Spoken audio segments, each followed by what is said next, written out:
Hi everyone. I just want to wish you a Chag Sukkot Sameach. That's happy Sukkot or happy Feast of Tabernacles. And I wanted to share with you a little brief moment with you, a word of testimony, my personal testimony regarding Sukkot. And especially around this time of the year, or on some years where the holiday of Sukkot, the Feast of Tabernacles, comes near or close to the holiday or secular holiday, like we call it, of Halloween. Now, this happened a number of years ago, back in 2012, where I was living in Southern California at the time. And it was around this time of year that I built a sukkah, much like this one, but a lot smaller. Now, the sukkah, I put up Christmas lights, I put up a few sheets, also put up the typical reed fencing all around. So it really looked really nice, and especially at night. And there were a few passers-by down the street that would look at it, and I would hear the word by some people would say, "Oh, what is that? What is that? Some kind of hut? Is it a tiki hut? Is it some kind of bar out on the lawn?" All sorts of things. And most of the people were curious whoever saw it. Now, I want to share with you my testimony regarding this one particular night, where my mom went out to speak with the neighbor from across the street. And the neighbor across the street came out to speak with her. Now, this neighbor had come back recently from the party store, and she was collecting, or rather she was purchasing a lot of other things to get ready for Halloween. Now, this particular family, when it came to a lot of the holidays throughout the year, secular holidays, they would deck out their house from top to bottom. Right? So they were talking about regular stuff, and until I came out, and the conversation began to change a little. So when I came out, she began to ask us, "Okay, so what is that? Where's that thing on your lawn? What is we've heard a few things about it." So, and a lot of what she had said, mind you, I'm paraphrasing. So, what I had mentioned to her was that, "Oh, that's a sukkah, that's a tabernacle." And she goes, "Okay, so what do you do with it?" So I proceeded to tell her, "Okay, well, this is a tabernacle or sukkah that's mentioned in the scriptures. And it's related to when God delivered the children of Israel out of Egypt from bondage. So the instruction that God gave the children of Israel was to dwell in booths for 7 days, and they were to rejoice before their God for 7 days." So she was curious about it. She goes, "Wow, this is interesting. Okay, so what do you do besides living in it?" And I told her, "Well, what we do is, obviously it's a celebration. It's a joyous time, a full week of celebration. But the point is a celebration because of what God has done for us. And it's like a harvest festival." So what I also proceeded to tell her was that it was a time where many are invited into the sukkah to gather in and take part of a communal meal. And she goes, "Oh, so that would be the entire the community, whoever comes in?" I said, "Yeah, whoever comes in would like to come in, share, and dwell in the sukkah, and basically give thanks to the Lord." And I told her there was a relation to Thanksgiving, but also there was a relation to the Messianic time. For us, we believe that it was a time that Messiah tabernacled with us, but also looks forward to the time that Messiah will come.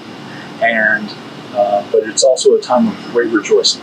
So this was something that she had not heard before, and she was very astonished by. So she proceeded to say, "Wow, so look at this. This sounds great. This sounds good and holy." She was perplexed, astonished, and surprised, but she was also slightly intrigued. And so, meanwhile, she was saying this, she was holding in her hand a bag, like I was mentioning before. She had just come from the party store, holding in her hand party supplies for the Halloween holiday. And she, in her other hand, was holding a mask of a ghoul or ogre, whatever it was. It looked hideous. But she then began to say, meanwhile holding these items, she began to say, wow, look at that, good for you. You're celebrating something good. Meanwhile, we're getting ready to celebrate a holiday that's scary and full of horror and so forth. So, but I was astonished by what she said, because the point what she was saying was she was in awe of what we were doing in honoring God, and at the same time, she and her family was preparing for a holiday that really, in my opinion, should be called a holiday, but nevertheless. And that was it. She said that out of her own mouth. She confessed it and spoke the truth. And I want to encourage you, because notice that what she had done, what she had said, that I didn't have to go through and speak to her about, okay, well, you know what Halloween stands for, you know what it symbolizes. That I didn't have to go through the litany of things talking about the Roman Catholic Church, starting All Hallows Eve, and then having it be changed into something dark, or the relation to the occult, or the relation to pagan practices. No, just by standing and being faithful, doing what was commanded in the scriptures by God, doing what was commanded, and without burden, without hesitation rather, but doing it joyfully. Why? Because we know where the blessing is. When we do that, when we walk out in that faith, God will do the rest. And it was at that moment that I was so astonished that by the words of her lips, she had declared what was true, without even me having to go into a litany of answers and questions and a debate even, but rather had just presented the truth, and she testified. And I want to share this as an encouragement, but also as something to consider, because of the fact that especially in certain years like this year, Halloween is just maybe a week and a half away.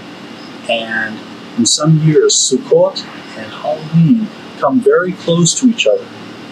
And a lot of times I see the ministries, other organizations, especially other churches, they get into this push to try to bring in the lost. Now, bringing in the lost is very important, and that is no disparagement. That is all good, but it's in the manner of how we do it. So especially in regards to standing on the Word, standing on the rock, especially in regards to this, that many will go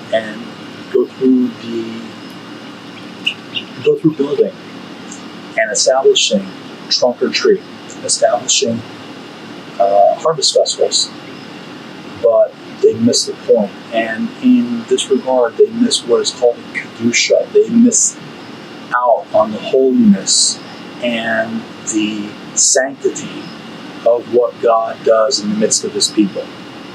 And especially since this holiday is called Chag HaAsif, the Feast of Ingathering, it's a very important, especially as a harvest festival, it is very important that people know that Sukkot is a Feast of Ingathering. We're bringing in the harvest, but rather, even more so, inviting the nations in. Inviting the nations into the Sukkah. Come on, come, celebrate. Let me tell you what God has done for me, what God has done for us, what God has done for the entire world. And that is how people will come to know, they will come to understand, and they will declare with honesty, with purity, but also with conviction. They will declare, you know what? There's a God in heaven. You know what? He is the deliverer. And we will call upon His name. Then, that is the purpose. That purpose will be fulfilled, and may it happen soon, even in our days. I just want to share this testimony with you, and I want to thank you for the time that you've given to listen to my testimony. So bless you this day, and may your feast be with rejoicing and gladness, but also in holiness, praising the Lord. Thank you and bless you.